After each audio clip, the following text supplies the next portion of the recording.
사셨네. 죄의 저주 끊으셨네. 예수 승리의 주 할렐루야. 예수만은 예 주.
안녕하세요. 반갑습니다. 오늘 우리에게 주시는 하나님의 말씀 같이 읽습니다. 창세기 17장 1절부터 14절입니다. 아브라함의 나이 99이 되었을 때에 주님께서 그에게 나타나셔서 말씀하셨다. 나는 전능한 하나님이다. 나에게 순종하며 흠없이 살아라. 나와 너 사이에 내가 몸소 언약을 세워서 너를 크게 번성하게 하겠다. 아브라함이 얼굴을 땅에 대고 엎드려 있는데 하나님이 그에게 말씀하셨다. 나는 너와 언약을 세우고 약속한다. 너는 여러 민족의 조상이 될 것이다. 내가 너를 여러 민족의 아버지로 만들었으니 이제부터는 너의 이름이 아브라함이 아니라 아브라함이다. 내가 너를 크게 번성하게 하겠다. 너에게서 여러 민족이 나오고 너에게서 왕들도 나올 것이다. 내가 너와 세우는 언약은 너와 나 사이에 맺는 것일 뿐만 아니라 너의 뒤에 오는 너의 자손과도 대대로 세우는 영원한 언약이다. 이 언약을 따라서 나는 너의 하나님이 될 뿐만 아니라 뒤에 오는 너의 자손의 하나님도 될 것이다. 내가 지금 나그네로 사는 이 가나안 땅을 너와 내 뒤에 오는 자손에게 영원한 소유로 모두 주고 나는 그들의 하나님이 될 것이다. 하나님이 또 아브라함에게 말씀하셨다. 너는 나와 세운 언약을 잘 지켜야 하고 내 뒤에 오는 너의 자손도 대대로 이 언약을 잘 지켜야 한다. 너희 가운데서 남자는 모두 할례를 받아야 한다. 이것은 너와 내 뒤에 오는 너의 자손과 세우는 나의 언약, 곧 너희가 모두 지켜야 할 언약이다. 너희는 포피를 외워서 할례를 받게 하여라. 이것이 나와 너희 사이에 세우는 언약의 표이다. 대대로 너희 가운데서 남자는 모두 난지 8해 만에 할례를 받아야 한다. 너희 집에서 태어난 종들과 너희가 외국인에게서 돈을 주고 사온 종도 비록 너희의 자손은 아니라 해도 마찬가지로 할례를 받아야 한다. 집에서 태어난 종과 외국인에게 돈을 주고서 사온 종도 할례를 받아야 한다. 그렇게 하여야만 나의 언약이 너희 몸에 영원한 언약으로 새겨질 것이다. 할례를 받지 않는 남자하고 포피를 베지 않는 남자는 나의 언약을 깨트린 자이니 그는 나의 백성에게서 끊어진다. 아멘. 16장에서의 난리 이후 다행히 하갈과 사레 사이에는 별 문제 없이 잘 지내고 있었던 것 같습니다. 하나님께서 약속하셨던 그 자식은 여전히 그러나 강간무소식이었습니다. 하지만 이스마엘은 건강하게 잘 자라고 있었습니다. 이제 아브라함의 나이도 99세가 되었습니다. 그런데 갑자기 하나님이 다시 나타나셔서 아브라함에게 말씀하십니다. 이때가 이스마엘의 나이 13살 때이니까 16장 이후로 13년이 지난 것이죠. 이 13년 동안 아브라함과 하나님 사이에는 특기할 만한 일이 없었나 봅니다. 그동안 성경에 기록될 만한 어떤 내용도 없이 13년이 지나갔습니다. 13년 동안 하나님께서 아브라함을 혼내키시는 것도 없고 칭찬한 것도 없고 어떻게 보면 아주 무던한 평온한 세월을 보냈다라고도 할 수 있을 것 같은데요. 자, 그런데 진짜 평온하고 무던한 나날이었을까요? 아브라함의 이 13년의 기간을 평가하시는 하나님의 평가가 1절에 아주 짧지만 그러나 아주 굵게 표현이 되고 있습니다. 하나님은 아브라함에게 이렇게 말씀합니다. 두 가지를 말씀합니다. 1절에 보니까 주님께서 그에게 나타나셔서 말씀하는데 첫 번째 뭐라고 이야기합니까? 나는 전능한 하나님이다. 하나님을 다시 소개합니다. 두 번째는 나에게 순종하며 흠없이 살아라. 정리하면 아브라함의 13년 뭘까요? 평온하기는 했지만 큰 사고 없이 무던하게 지냈지만 그러나 전능하신 하나님을 제대로 믿고 있지 않았다라는 겁니다. 제대로 순종하거나 하나님을 온전히 믿고 있는 것도 아니었다라는 것이죠. 왜 하나님은 이런 평가를 아브라함에게 하셨고 또 하나님은 이런 명령을 아브라함에게 다시 하시는 것일까요? 이런 명령을 하시는 이유는 이제부터 본격적으로 하실 하나님의 일에 온전히 믿고 순종하도록 다시 일깨우시는 것입니다. 본격적으로 하실 일이 무엇입니까? 99세가 된 아브라함에게 아들을 주실 것이라는 것입니다. 그런데 아브라함이나 사레나 스스로 사실은 이때쯤 포기하고 있었던 것 같아요. 13년 동안 잠잠했던 것은 진짜 평온해서가 아니라 아브라함의 마음속에 하나님의 약속에 대한 기대치가 식어지고 있었기 때문입니다.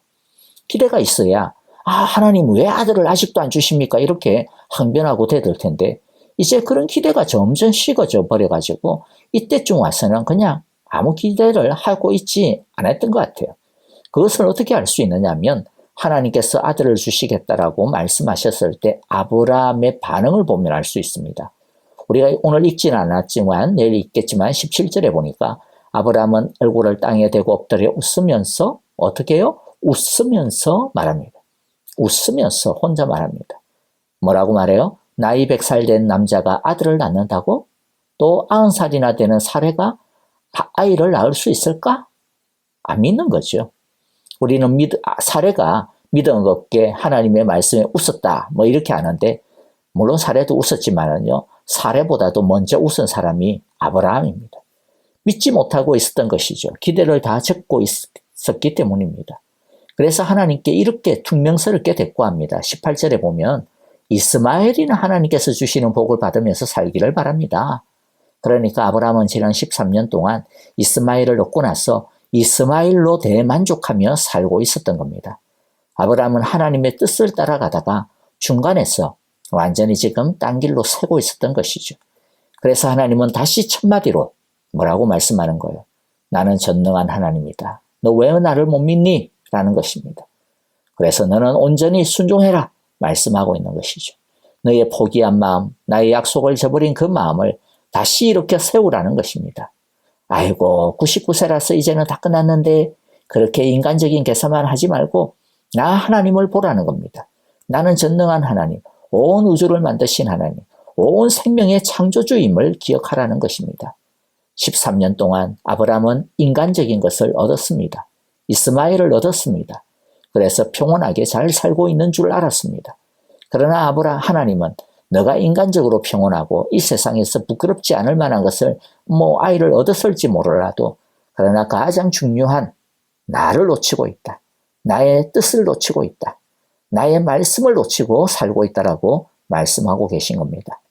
자신의 후계자로 세울 계안을 가지고 있을지는 몰라도 진짜 중요한 하나님의 영광을, 하나님의 뜻을 잃어버리고 있음을 주님께서 깨우쳐 주시고 다시 하나님께 집중하도록 하고 계신 겁니다. 지난 13년 동안 아브라함이 하나님께 예배를 안 드렸겠습니까? 하나님을 떠났겠습니까? 무슨 대형 사고를 쳤습니까? 아니죠. 예배도 드렸고 여전히 하나님을 믿고 있고 문제가 없이 물 흐르듯이 잘 지내고 있었습니다. 그런데 그것만으로는 불충분합니다. 그것만으로는 부족합니다. 하나님은 이스마엘이라고 하는 이 자기도치, 자기 만족으로는 불충분하다라고 말씀합니다. 거기에서 일어서라고 말씀합니다. 너가 믿고 있는 것은 이스마엘이지 내가 아니잖아 라고 하는 충격적인 말씀을 하고 계십니다. 여러분, 예배를 드리는 것만으로 충분하지 않습니다. 하나님께서 우리에게 주신 이 땅에 이스마엘과 같은 축복이 아마도 있지 않겠습니까? 이스마엘과 같은 축복 내가 가지고 있으니까 나 하나님이 나를 사랑하시는구나. 그것만으로는 부족합니다. 나를 안심되게 하고 만족하게 하는 것을 가지고 있다라고 하는 것만으로 절대로 만족해서는 안 됩니다. 무엇이 필요합니까? 하나님의 영광을 아는 것, 전능하신 하나님의 말씀에 온전히 순종하는 것이 더 필요합니다. 우리 모두 이스마엘에 만족하는 믿음에서 떨치고 일어나 하나님의 영광을 바라보고 하나님의 말씀에 온전히 헌신하는 자리로 나아갈 수 있기를 간절히 기도합니다. 둘째, 하나님은 다시 언약을 세우십니다. 2절과 4절에서 말씀하시죠. 도대체 지금까지 몇 번이나 똑같은 내용을 가지고 언약을 세우시는지 모르겠습니다. 하나님은 왜 이렇게 자주 언약을 다시 세울까요? 하나님께 무슨 문제가 있어서는 아닙니다. 문제는 누가 있습니까? 아브라함이 문제죠. 아브라함이 문제에 빠질 때마다 하나님께서는 다시 언약을 세웁니다. 아브라함의 삶의 중심이 하나님의 약속에서부터 이스마엘로 옮겨졌기 때문에 하나님은 다시 아브라함을 바로잡아 주시는 겁니다. 우리도 마찬가지죠. 하나님께서는 우리를 다시 새롭게 잡으십니다.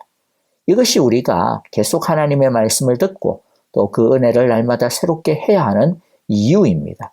그러므로 우리도 날마다 매일의 이 예배를 통해 날마다 새로운 하나님의 말씀의 은혜를 경험하고 헌신할 수 있기를 바랍니다. 또 우리가 주목해야 할 것은요, 하나님의 말씀에 반응하는 아브라함의 태도입니다. 아브라함은 하나님의 이 말씀을 듣고 땅에 엎드려졌습니다. 모든 것을 인정한다라는 것이죠. 사실 아브라함은 적어도 이제서야 아들을 주시겠다라고 하시는 하나님의 말씀을 완전히 이해하지는 못했습니다. 그것을 조금의 의심도 없이 받아들인 것도 아닙니다. 우리가 그것을 어떻게 알 수 있습니까? 아까 우리가 읽었죠? 아브라함의 반응, 하나님의 말씀에 웃고 100살 된 남자가 90살이나 된 여자가 어떻게 애를 낳을 수 있을까라고 속으로 말하고 이스마엘이나 복 주세요 이렇게 말했던 것이죠.